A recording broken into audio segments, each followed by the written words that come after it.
tenemos la presencia de la doctora Angélica Abad, politóloga, catedrática universitaria, para analizar cuando estamos a 24 días de las elecciones del Ecuador, y evidentemente hay un ambiente que es diferente a lo que debería ser. Dicen que cada proceso electoral debe ser un ambiente de fiesta, porque se va a escoger entre los candidatos a quienes nos representen, ¿no? A nivel de país, a nivel del Parlamento. En esta ocasión, en un medio donde todos los días hay noticias no tan buenas para el Ecuador, en donde la política lamentablemente ha sido como una actividad importante, como una ciencia, ha sido realmente agredida. Estamos para comentar con Angélica sobre lo que está pasando en este momento en el país, en la contienda electoral. Angélica, bienvenida, muy buenos días. Buenos días, Clever. Gracias. Ahí está el botón. Buenos días, Clever. Gracias a ustedes por la invitación y un saludo a quienes les escuchan y les ven. Efectivamente es un proceso electoral que no se está viviendo como esta gran fiesta de la democracia que usualmente se suele decir. Es un proceso electoral complejo, no tanto por la cantidad de candidatos que tenemos sobre la palestra, sino por todas las circunstancias que están rodeando la elección. Algunas ya las hemos vivido anteriormente y otras son nuevas. Tenemos el tema de la violencia política, la inseguridad que afecta. Tenemos de nuevo el tema de esta división o polarización entre correístas, anticorreístas. A eso se le suma ahora un nuevo eje polarizante, ¿no? Novoístas y antinovoístas, podemos decir, ¿no? Más todas las irregularidades que rodean a la candidatura de Daniel Noboa, ¿no? Ahora, Angélica, decía, faltan 24 días para las elecciones y las encuestadoras, pocas que son serias, hablan ya de una polarización y en definitiva, en la última de Comunicaliza que habíamos mostrado, no sé si demuestra nuevamente esta encuesta, pone de manifiesto ya prácticamente la presencia de Luisa González y Daniel Noboa, que irían directamente, si es que las elecciones fueran ahora, irían a una segunda vuelta, ¿no? Desde ese punto de vista, ¿cómo se puede analizar este panorama en donde efectivamente aquí aparece Daniel Noboa con 36.1 y Luisa González con 33? Y el resto, mire, Verón, miren cómo está en este momento Angélica, ¿no? Es decir, no llegan al 1%. Sí, bueno, esa encuesta de Comunicaliza un poco confirma la tendencia que la anterior encuesta de Comunicaliza, me parece que es de finales de octubre, ya había visto, y también refleja otras, la de Sedatos, no he visto otras, y confirma las tendencias que habíamos venido viendo ya en los últimos meses. Esta idea de una confrontación que, aunque tengamos 15 candidaturas, realmente las dos que concentran las preferencias del electorado son las de Daniel Noboa y la de Luisa González. Ahora, nos muestra también que la candidatura de González, la candidatura de la Revolución Ciudadana, ha ido en aumento porque la distancia era mayor en octubre, pero también muestra que le cuesta a la Revolución Ciudadana, si se quiere, crecer exponencialmente, no van de a poco. Parece que tienen un techo. Ahora, la candidatura de las preferencias, ¿no? De la intención de voto en torno a la candidatura de Luisa González crecen a raíz de todos los sucesos que hubo en el feriado de fin de año, ¿no? Entre Navidad y fin de año, la muerte de los cuatro niños, el tema de la relación con la vicepresidenta y otra serie de cosas, ¿no? Entonces parece ahí que todos estos, si se quiere decir, errores institucionales que comete el presidente, de alguna manera están beneficiando a la candidatura de la Revolución Ciudadana. Ahora, casi no se le ve en campaña, como sucedió en las dos anteriores, a Rafael Correa. ¿Es importante en este caso su presencia o su ausencia? podrá desarrollar Luisa González, en este caso, a su criterio, si pasamos a una segunda vuelta, un proceso, una opción de crecimiento? Bueno, eso va a depender. Yo creo que Luisa González y la Revolución Ciudadana se han dado cuenta de que hay un amplio sector del electorado que no necesariamente es afín a la figura y al liderazgo de Rafael Correa, y hay otro amplio sector del electorado que no conecta emocionalmente ni a favor ni en contra, ¿no? Digamos, no genera estas emociones de favor, de rechazo o de algo positivo, la figura de Rafael Correa, porque son personas que en su momento eran jóvenes, que recién se están incorporando al mercado político y demás, y ese discurso de volver a la patria o de retornar al correísmo, de retornar a lo que ya fue hasta estos años dorados, de esta década dorada, no cala tan hondo como ellos pensaran. Entonces me parece a mí que en ese sentido es una decisión acertada, sobre todo además porque justamente digamos, este también es el principal talón de Aquiles de la candidatura de González, y es que no se percibe necesariamente como si ella fuese la líder, ¿no? Se apareció muchísimo en las elecciones anteriores como que el líder en realidad era Rafael Correa y ella era simplemente su portavoz, y ahora están intentando dar la vuelta a eso y posicionarla a ella como la líder, a tal punto que cuando vienen figuras como Ricardo Patiño a decir, digamos, a decir imprudencias, como la que dijo de liberar a Glass o de retornar a Rafael Correa, ella tiene que salir a contradecir y digamos, a poner un contradiscurso y afirmar que se van a seguir los debidos procesos y que eso no va a ser así. Angélica, el hecho de que haya ya una presencia de apoyo de Revolución Ciudadana al gobierno dictatorial de Maduro, ¿le favorece o le perjudica? Porque es clarísimo que ellos están apoyando ese régimen. A estas alturas, si le favorece o le perjudica, depende muchísimo también, y eso no tenemos métricas al respecto, de si al electorado le interesa o no lo que está pasando con Venezuela. El tema venezolano, la migración venezolana, la anterior elección, la de 2021, salíamos de pandemia, estaba muy candente y era muy palpable. De alguna manera eso se ha venido a adormecer. Yeah. Entonces, para poder contestar esa pregunta necesitaríamos datos de cuáles son los problemas que más importan a la ciudadanía, cómo están mirando la ciudadanía al tema venezolano y qué tanto está en este momento sobre el tema de discusión. Y mi impresión es que dentro de las preocupaciones del ciudadano común, de la ciudadana común, no está en este momento lo venezolano y tampoco está la democracia. Ahora, Angélica, ¿cómo se está llevando la campaña, que realmente es de una mediocridad absoluta, ¿no? Porque yo veo que la mayoría están en TikTok, en redes sociales, que bailan, y los pocos que ofrecen siguen, que empleo, que vamos a dar trabajo, que vamos a dar bonos, que vamos a hacer créditos, pero no se está profundizando los temas del país. ¿Qué escenario es este? Bueno, es un escenario que de nuevo hemos venido viendo desde hace tiempo, sobre todo se hizo muy palpable en las elecciones de 2021, donde tuvimos ya por primera vez 16 candidatos. Antes había 8, había 7, hubo alguna vez 12, pero de alguna manera ese número es más manejable para generar debate. Ahora que, digamos, a nivel de la discusión y de opinión pública, ahora son 16 y la campaña es más corta porque antes se tomaban los 45 días de máximo que dicta la ley. Y en las últimas elecciones el CNE ha dado 30 días, porque es al final el CNE dentro de ese rango de los 45 que decide cuánto tiempo. Entonces tenemos algo más de un mes. Y claro, en un mes, candidatos en donde más de la mitad de los candidatos no los conoce nadie, por primera vez están ingresando a la política y sugieren que podrían hacer cargo del país, entonces bien difícil es que se den a conocer en algo más que no sea el recuerdo de la parte física, ¿no?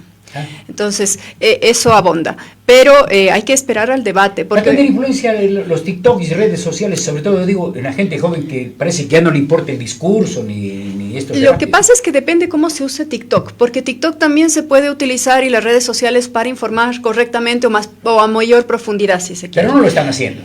De momento no lo están haciendo y por eso ahí viene la importancia del debate obligatorio que se introdujo en la reforma de 2020, porque aunque al principio no parecía tanto y aunque el formato de debate no es un debate en estricto sentido, tanto en el debate de 2021 como en el 2023, el ratio de audiencia fue muy alto y eso cambió muchísimo luego la intención de voto de la ciudadanía. Entonces, a veces pensamos que a los ciudadanos no les interesa ni nada, pero la cantidad de rating de los debates y los movimientos de la intención de voto después del debate nos dan cuenta que la ciudadanía sí presta atención a cuando se profundizan ciertos temas. A ver, Angélica, hay un debate que por la cantidad de candidatos se ha dividido en dos grupos, ¿no? No coinciden, en este caso, ni González ni Noboa, consecuentemente cada uno va por su lado. ¿Puede influenciar esto tal vez en el voto? Porque todavía se habla de un 18, 19%, casi 20% de indecisos. Bueno, yo creo que lo que va a influir muchísimo es que estamos separando estas dos preferencias juntas, claro, ¿no? Y eso va a obligar ¿a qué? Va a obligar a las personas que debaten con Noboa a ponerse la camiseta anti-Noboa. Claro, y él va a tener que van a atacar. Y en cambio a Luisa le va a obligar, si se pudiera, ponerse la camiseta anti-Correa, porque le van a atacar de ese lado. Entonces lo que vamos a ver de alguna manera, yo creo, es cuál de los dos discursos, si de González o de Noboa, cuando confronten a cada uno a su grupo, es capaz de movilizar más.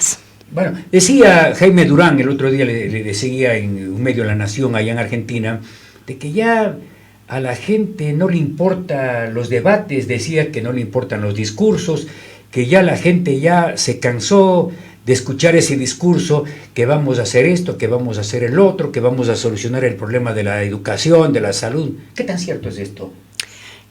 Yo creo que tiene en parte sentido, pero digamos, se contradice con el tema de que la gente mira el debate, la gente escucha el debate y la gente quiere saber más.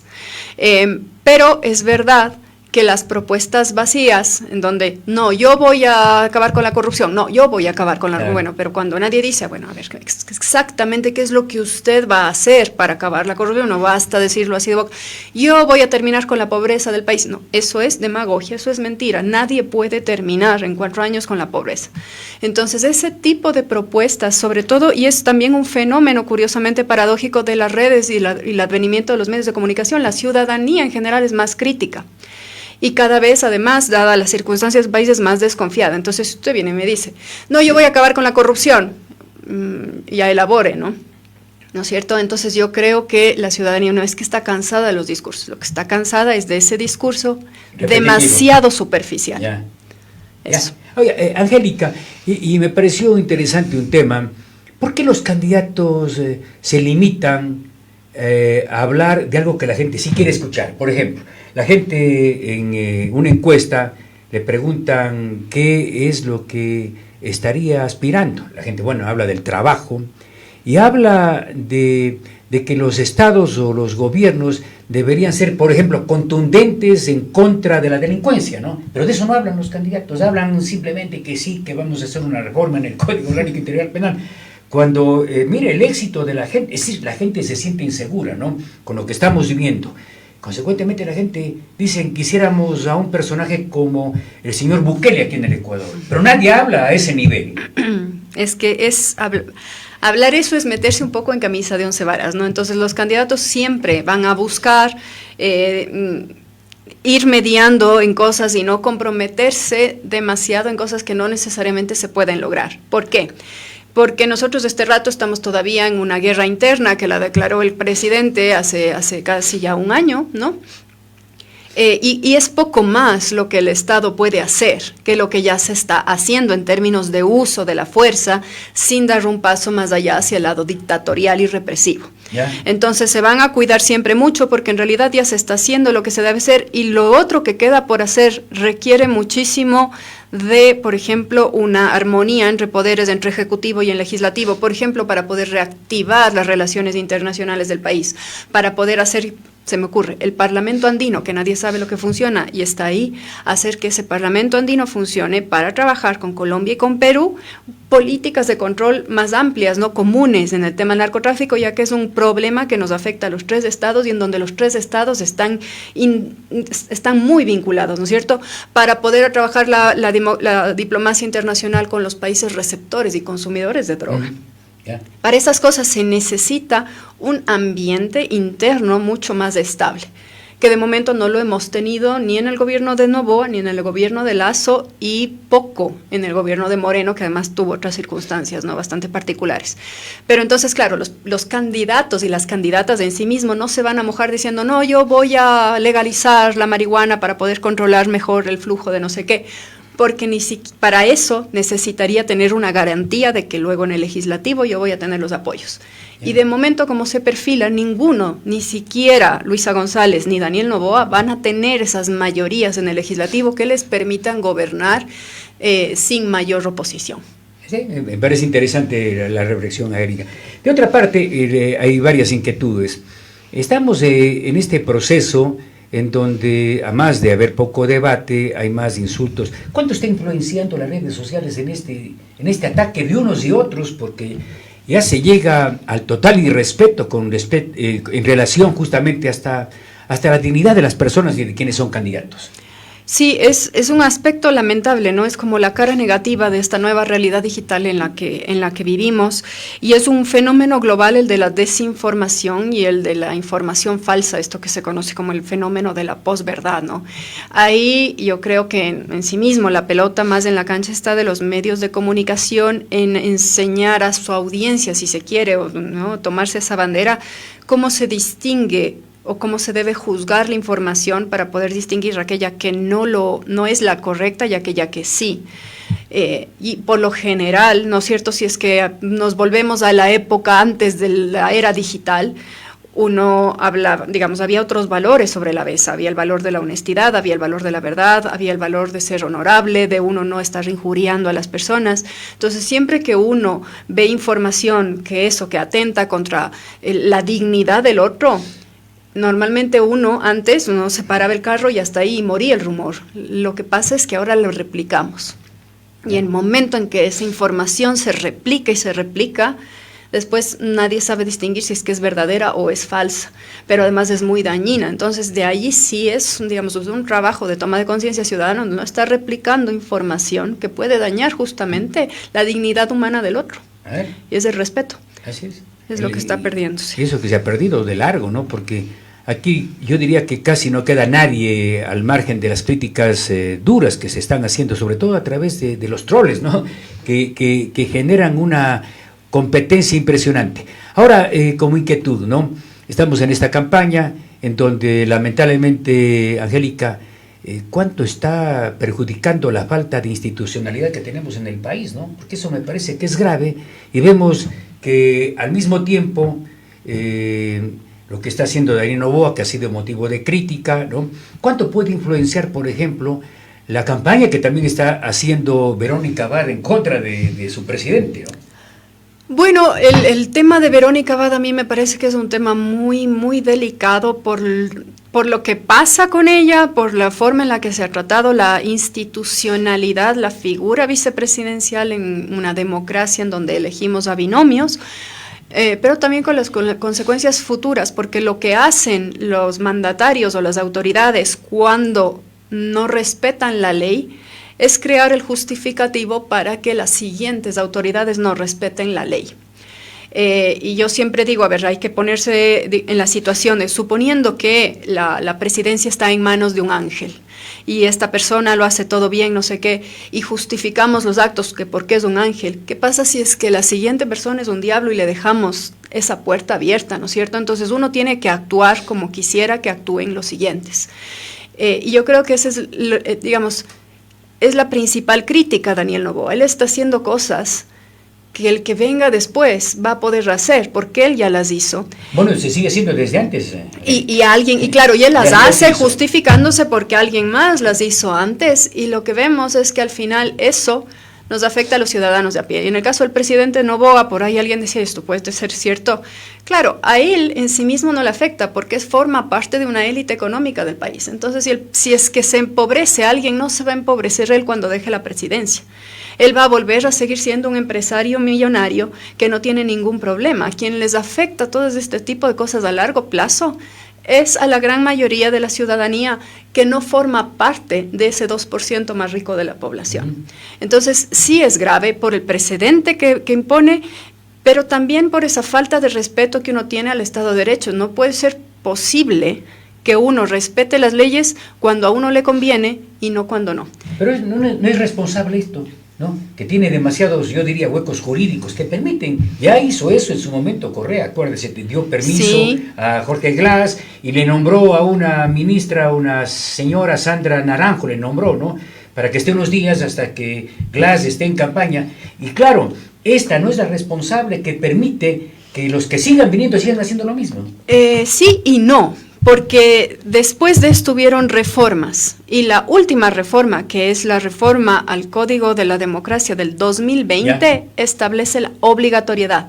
En el Código de la Democracia El artículo 93. en el Código de la Democracia del 2009 no era obligatorio, y la ley, no, digamos, la ley rige desde el momento en que se aprueba hacia adelante, no hacia atrás. Ya. Entonces, en su momento, Correa, aunque haya sido muy cuestionable, éticamente cuestionable, para mí es la misma cosa, tenía de alguna manera el andamiaje jurídico. Ahora, claro está que en el régimen de Rafael Correa también se adecuaban las normas para su propio beneficio, Sí, no, así ¿no es pasaba. cierto? Ahora, claro, la parte de Daniel Noboa hace exactamente lo mismo, pero tiene una prohibición detrás. Ahora, para mí son dos caras de exactamente la misma moneda, ¿no? Son dos caras de dos personas que hacen lo mismo y dos hechos que son muy reprochables, porque en una democracia, más allá de si es que la ley me permite o no hacer esto, cuando una autoridad entra en campaña, tiene todo el aparato del Estado a su favor, y eso no es justo con el resto de candidatos.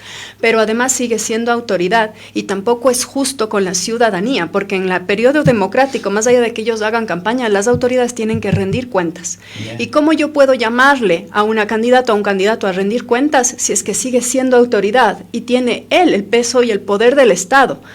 Automáticamente la relación se vuelve asimétrica. Porque en una campaña electoral estamos ciudadanos frente a ciudadanos que nos rinden cuentas para nosotros luego darles de nuevo, delegarles el poder.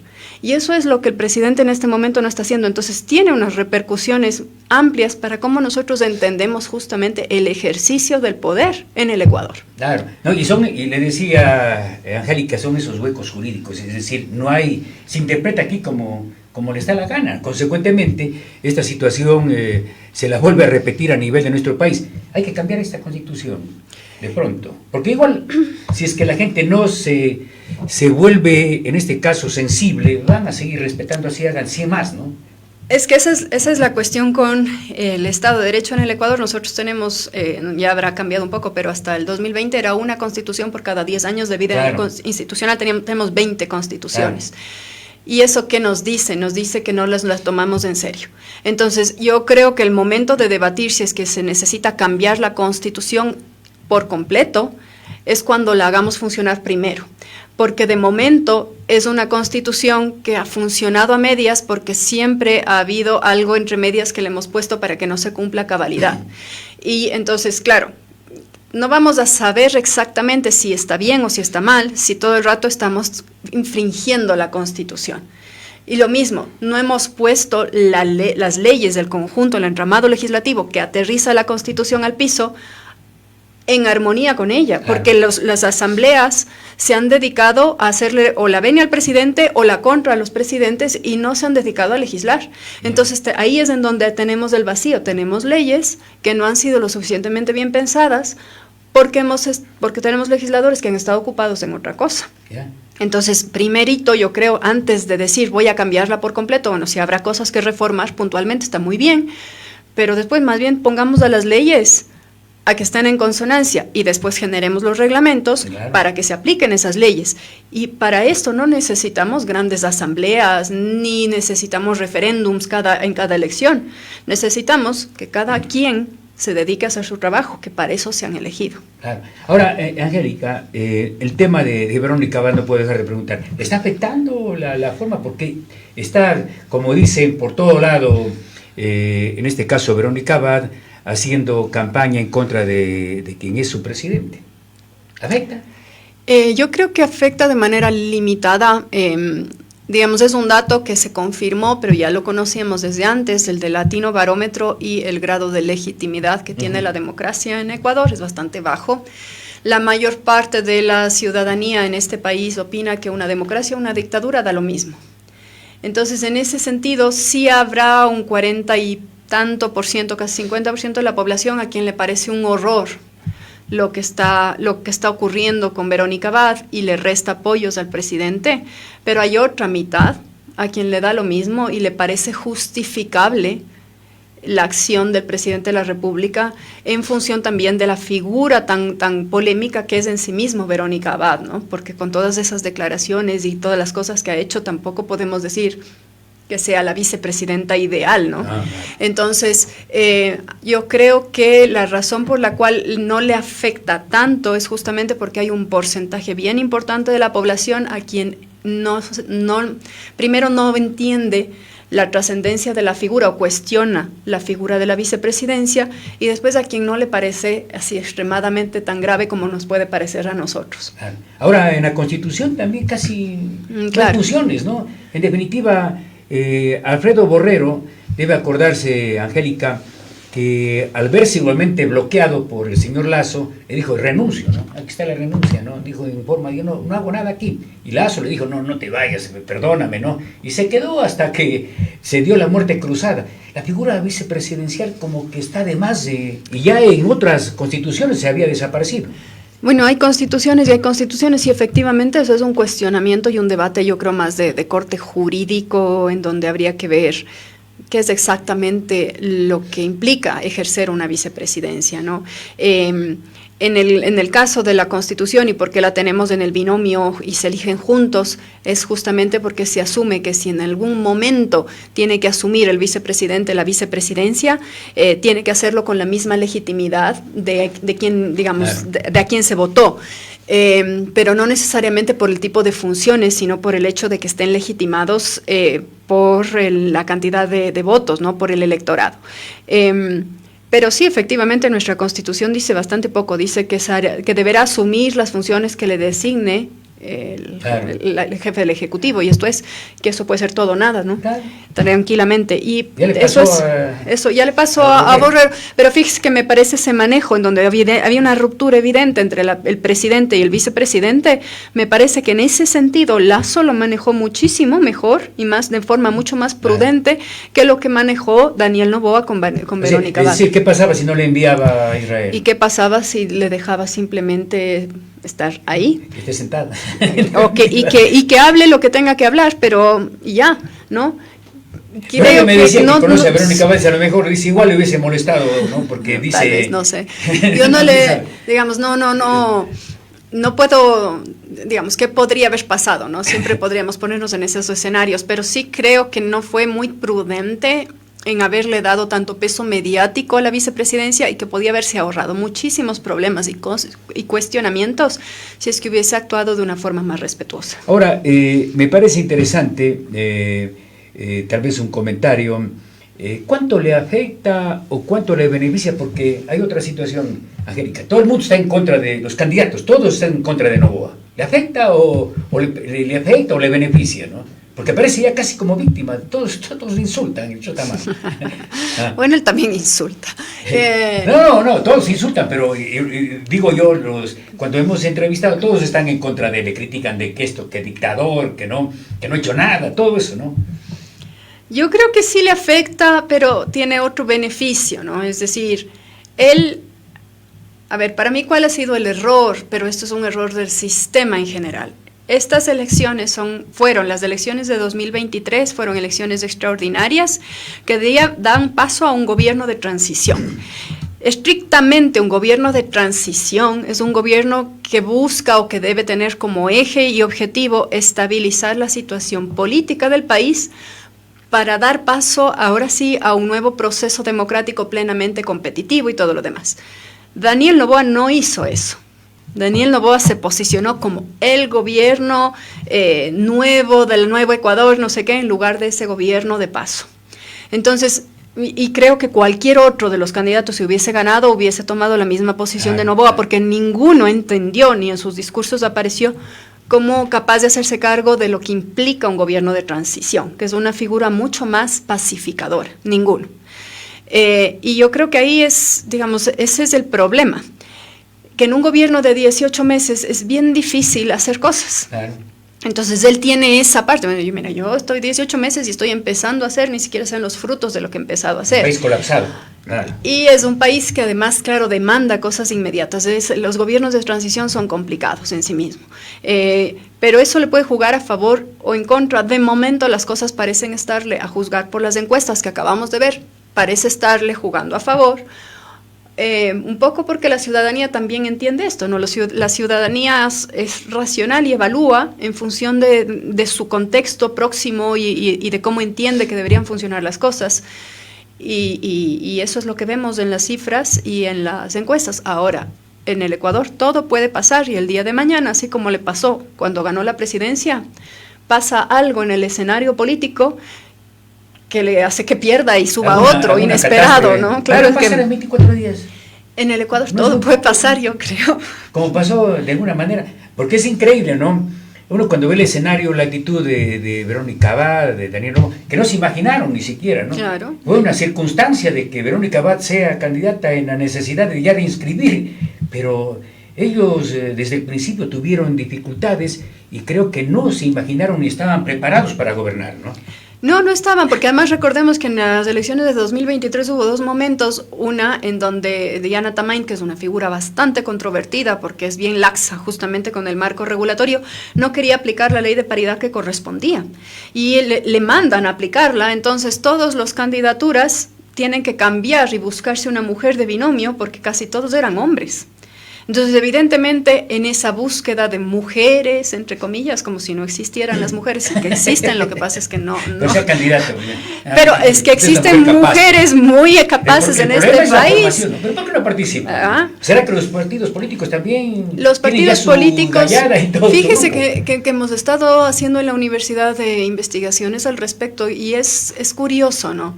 Las mujeres sí que se incorporan a la política y demás, pero tienen todavía mucha carga de género en otro lado, ¿no? Son las encargadas primarias del cuidado, y eso, compatibilizar eso con la vida política a lo mejor puede ser difícil, porque no solamente son las encargadas de primarias del cuidado, sino que muchas veces son parte fundamental de los ingresos del hogar y demás, ¿no? Es una situación compleja socialmente hablando. Pero después, por ejemplo, estábamos viendo que en las zonas rurales de Cuenca, los candidatos se eligen a través de asambleas y elecciones internas. A las candidatas les ofrecen directamente el puesto en la lista y lo que van a hacer.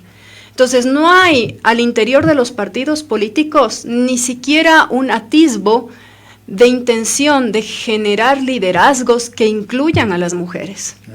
Entonces, claro, después hablamos, una cosa es la representación, que tiene que haberla, y otro problema muy grande que tenemos en el país es la calidad de esa representación, y de eso no estamos hablando.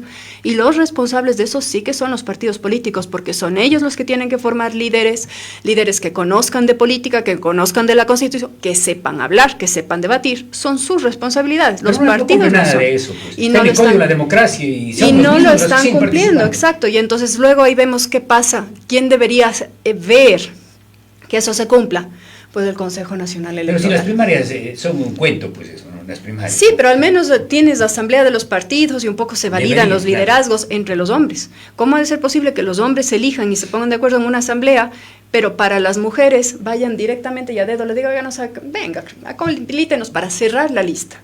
Yeah. Y cuando les preguntan, ¿por qué? No, es que usted es conocida, porque fue cholita, porque fue no, o sea, eso es... Y usted se ríe, pero eso es lo que, se ha sacado. Y no digo que eso sea malo, ¿no es cierto? Eso generalmente a esas mujeres líderes les ha dado oportunidad de trabajar socialmente, de conocer a su comunidad y todo lo demás.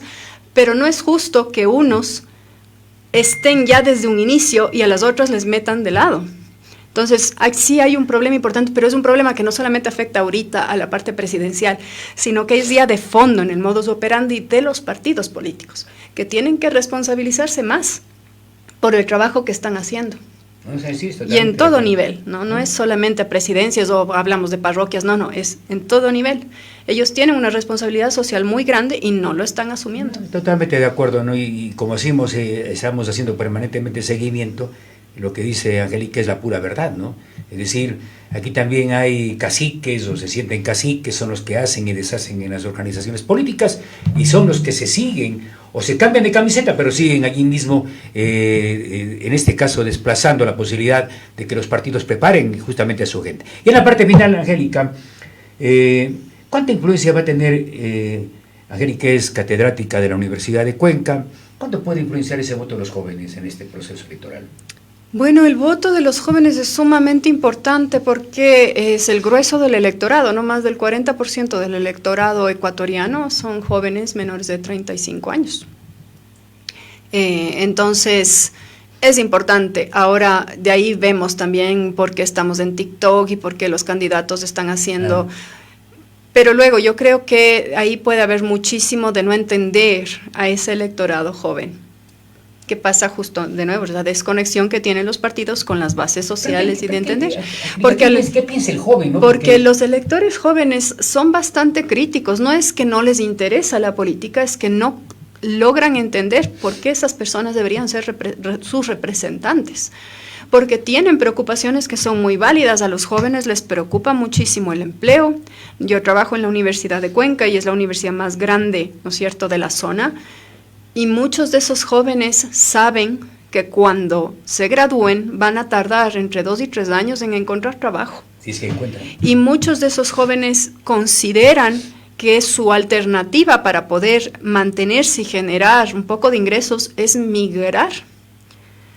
Y entonces estamos en una sociedad que está generando migración, que no genera empleo del tipo de empleo que quieren los jóvenes, que no es el empleo de los sindicatos. Y ahí también, ¿no es cierto? Tanto en la derecha como en la izquierda hay esta desconexión de no entender qué tipo de empleo buscan los jóvenes, qué tipo de experiencia laboral quieren tener, pero también sus sueños y sus ambiciones. Entonces ahí, digamos, es obligatorio, de alguna manera, si es que no queremos que este país siga hundiéndose en la recesión y no genere crecimiento y no genere bienestar, bueno, que se den la vuelta y les empiezan a tomar en serio, porque con el cuento de que los jóvenes no les importa, de que los jóvenes son superficiales, de que los jóvenes no saben, nadie se sienta realmente a conversar en un joven y entender su discurso y las necesidades sociales, políticas y económicas detrás de ese discurso de los jóvenes. Pero Angélica, ¿por qué? A ver, pasé yo igual, yo estudié en la Universidad de Cuenca, pero teníamos esa actitud más rebelde, ¿no? Yo veo que los chicos salíamos siempre a protestar, y éramos incluso los referentes de la ciudadanía, ¿no? Cuando salen a la universidad a reclamar por A o B razón, porque como que es cierto que los chicos no es que están apagados, ¿no? Pero como que se les ve faltos de reacción, ¿o estoy equivocado? Yo creo que reaccionan de formas distintas, ¿no? Y en eso también vemos la intermediación de la parte digital.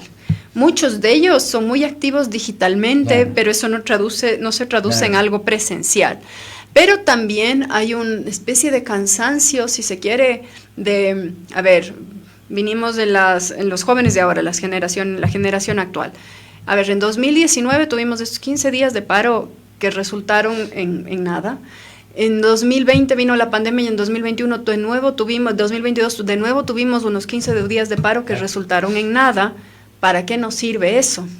Entonces el descontento no es solo con los partidos políticos, el descontento también es con los movimientos sociales y el descontento también es con la sociedad civil organizada.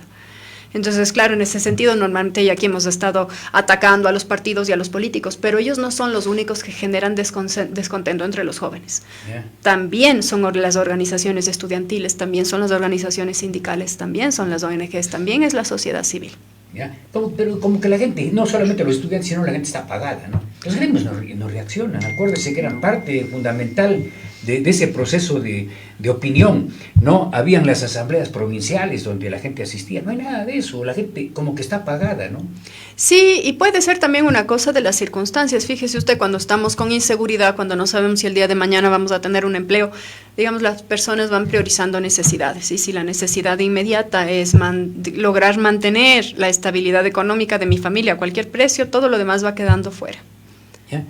Perfecto. Bueno, aquí habían unas inquietudes. Simplemente ya para finalizar, Angélica, ¿qué nos depara este próximo 9 de febrero? ¿Qué ve usted, sinceramente, no? Ustedes son videntes. No, eso justo no somos.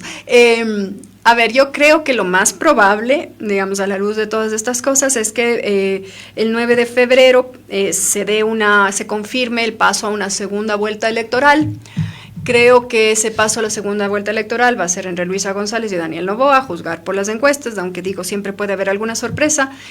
Creo que en la configuración de la Asamblea Nacional vamos a ver algo muy similar a lo que hemos visto con Noboa y hemos visto con Lasso, que es una asamblea bastante fragmentada, que augura problemas de gobernabilidad.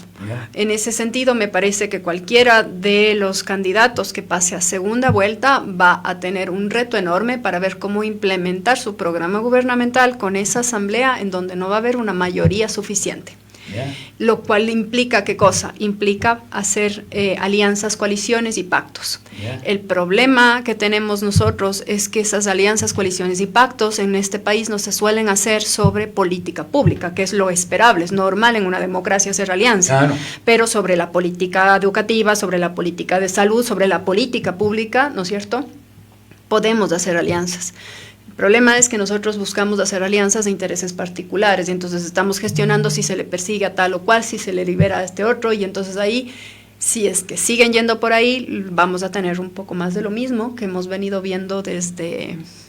Claro, ¿no? Desde no sé hace cuánto. Qué pena, ¿no? Qué pena. Angélica, gracias por su presencia y ojalá podamos tenerla más cerca del proceso electoral para hacer una nueva hora. Vamos a hacer una encuesta nosotros. Hemos hecho 6 y todas hemos bien hechitas, pero bien hemos acertado, ¿no? Bueno. Gracias, Angélica. Gracias a ustedes. Gracias.